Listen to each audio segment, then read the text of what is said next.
Coming up, a UTRGV group is fighting to combat eating disorders. Details ahead. Plus, a controversial moment to ban certain books in Texas school districts leads to pushback from advocates. And an app that's helping Valley residents stay healthy. KVAQ-TV starts now.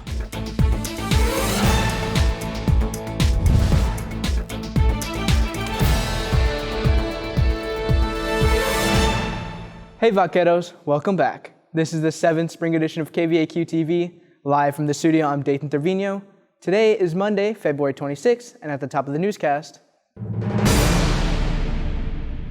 Eating Disorder Awareness Week runs from February 26th to March 3rd. A local dietitian explains how social media trends and Valley culture could lead to eating disorders and negative views of ourselves. Andrea, tell us more. Dietitian Veronica Gonzalez talks about how eating disorders can stem from current concepts such as pretty privilege and globe culture. A psychologist discusses ways to get help. The National Eating Disorder Association says 28.8 million Americans will have an eating disorder in their lifetime. To address this issue, the U.S. Department of Health and Human Services Office on Women's Health observes Eating Disorder Awareness Week annually. UTRGV Counseling Center intern Melissa Diaz is one of the people running the Body Project, a 4-session program created as a preventive method for eating disorders and to spread body positivity among the student population. One of us will say something like, oh, I really need to lose some weight to fit into my bathing suit, so I'm going to stop eating breakfast and dinner. The other participant would talk to them in a role play and kind of explain like, oh, what makes you think you need to do that? Nurturing nutrition and wellness dietitian Veronica Gonzalez highlights how words of endearment on body image are embedded into Hispanic culture, which tend to have a negative effect on people's mental health. Gonzalez adds pretty privilege is focused on a standardized Eurocentric image and how globe culture is all about perfectionism. To gain control of something that someone cannot control. And in this case, these glow up series, they're trying to control their perfect outcome.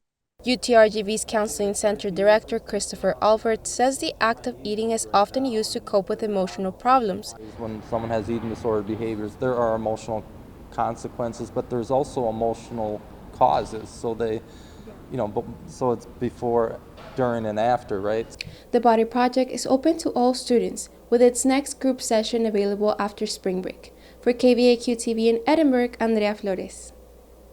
Since 2021, some school districts in Texas have been banning certain books in public school libraries, leading to pushback from advocates. Monica Chavez with the story. The work of an organization has reversed House Bill 900 through research and reporting across the U.S.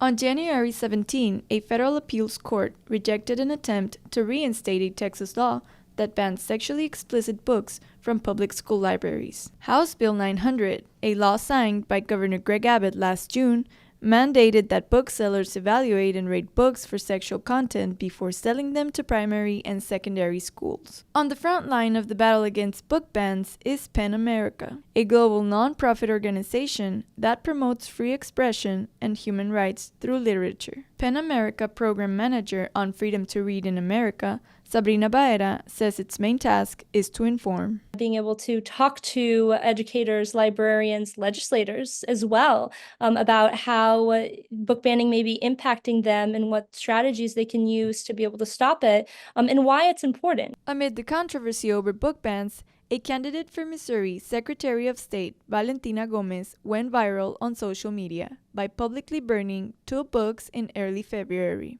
an LGBTQ guide for teens and a sex education manual. Baera says censorious legislation continues to be a facet of the political campaigns. It is extremely damaging to both the students who are witnessing this, but the people whose lives are represented in those books that were being burned. Brownsville Library Branch Manager Brenda Trevino says the BISD district has no need for book bans and speaks about the importance of personal choice. We were taught that as providers of information, we shouldn't be censoring. We are a place of knowledge, place of access to our technology.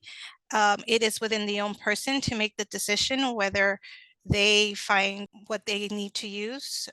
According to PEN America, at least 500 books are banned in Texas. To see a full list of banned books, visit the PEN America website.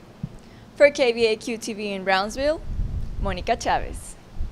A nonprofit organization is empowering Texas to live longer, healthier lives through friendly competition. Julia Guerrero with the details. It's Time Texas, a statewide nonprofit organization, collaborates with local cities to promote healthy communities. According to the organization, more than 2/3 of adults and 1/3 of children are overweight or obese, causing life expectancy in Texas to be low. Community Challenge Program Director Celine Guerrero says the organization works with schools in the Valley and implements health programs. We have 8 schools that we work with, and we do create school health improvement plans for them. So we identify any health challenges that the schools might have. The nonprofit offers free resources such as telehealth coaches, nutrition programs, and workout classes. Guerrero says the organization offers an 8-week community challenge at the beginning of every year. Participants compete with others by logging their healthy habits on the app, such as eating a healthy meal or taking a walk. We do make it competitive. We did gamify the app a little bit, but it all goes back to really making sure that people are becoming a little bit more aware and more conscious about what they're putting in their bodies and how much they're moving their bodies.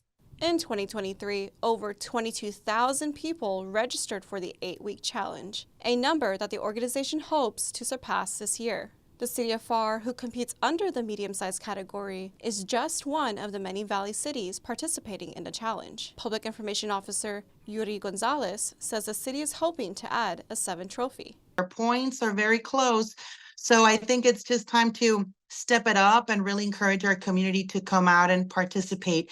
We push this message out to our residents, students, staff members, everyone. And it's a really competitive but exciting time because these events are fun.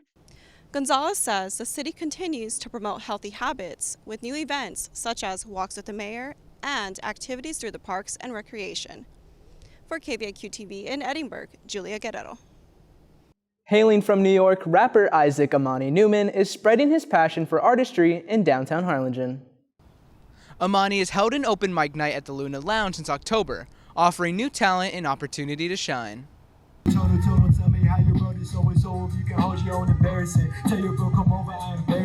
Luna Sky Lounge is accepting all forms of artistry like comedians, rappers, singers, and more. Amani says this event offers the community the opportunity to express their inner selves with their respective art forms.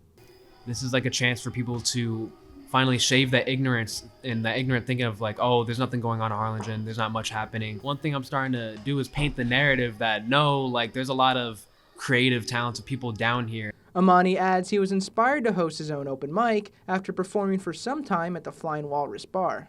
The Luna Sky Lounge's open mic night is held every Tuesday at 9 p.m. in downtown Harlingen.